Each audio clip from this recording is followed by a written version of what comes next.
Bismillahirrahmanirrahim. Assalamualaikum warahmatullahi wabarakatuh.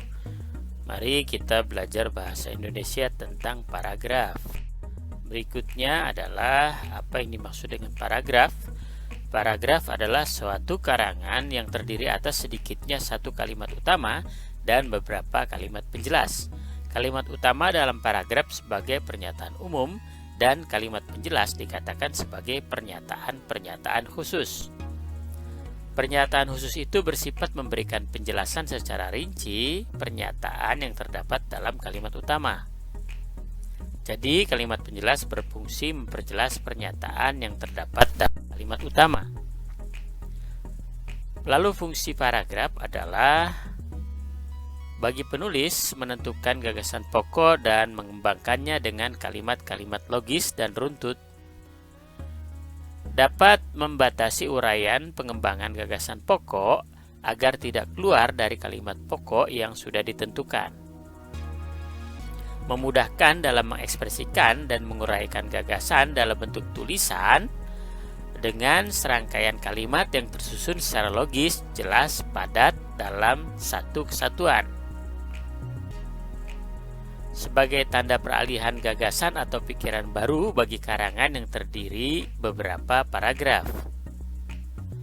Memudahkan dalam perorganisasian gagasan dan pengendalian gagasan pokok bagi penulis sehingga terrealisasi secara runtut dan logis. Tentu saja tampak lebih estetis. Bagi pembaca, memberikan kemudahan pemahaman bagi pembacanya, tidak mudah lelah dalam membaca, dapat dengan mudah menandai bagian-bagian yang lebih utama, dapat dengan mudah untuk menandai bagian yang sudah dibaca dan yang belum dibaca. Lalu berikutnya ciri-ciri paragraf, yaitu terdapat gagasan utama dan gagasan penjelas. Penulisannya menjorok ke dalam dari garis tepi kiri, memiliki jarak spasi dari baris sebelumnya ke baris berikutnya apabila tanpa menjorok ke dalam. Paragraf deduktif. Paragraf ini memiliki kalimat utama di awal paragraf.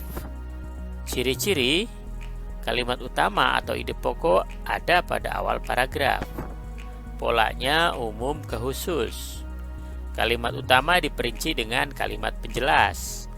Contoh paragraf deduktif yaitu, belakangan ini kegiatan belajar mengajar bisa dilakukan secara online tanpa perlu tatap muka. Di era teknologi yang sudah sangat canggih seperti sekarang, ada banyak situs internet yang menawarkan jasa belajar online, baik yang berbayar atau gratis. Situs internet ini misalnya saja Quiver Video. Sistem belajar ini di mana saja dan kapan saja jadi salah satu keunggulan belajar online.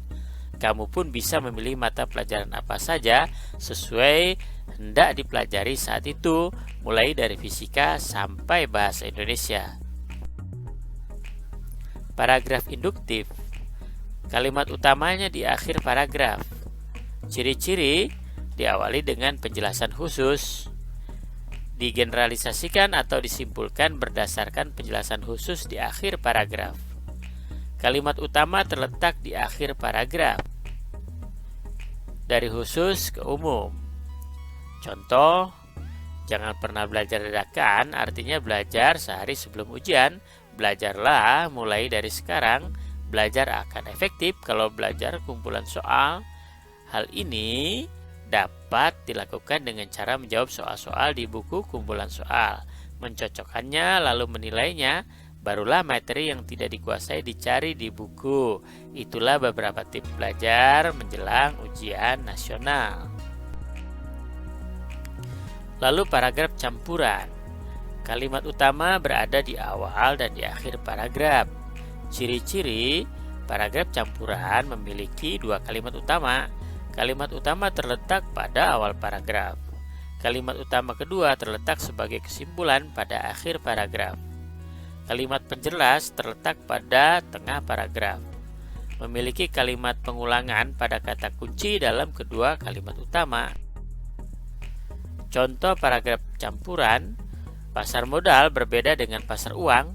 Pada dasarnya pasar modal merupakan pasar untuk berbagai instrumen keuangan jangka panjang yang bisa diperjualbelikan, baik dalam bentuk uang ataupun modal sendiri. Jika pasar modal merupakan untuk surat berharga berjangka panjang, maka pasar uang pada sisi yang lain merupakan pasar surat berharga jangka pendek. Baik pasar modal maupun pasar uang merupakan bagian dari pasar keuangan.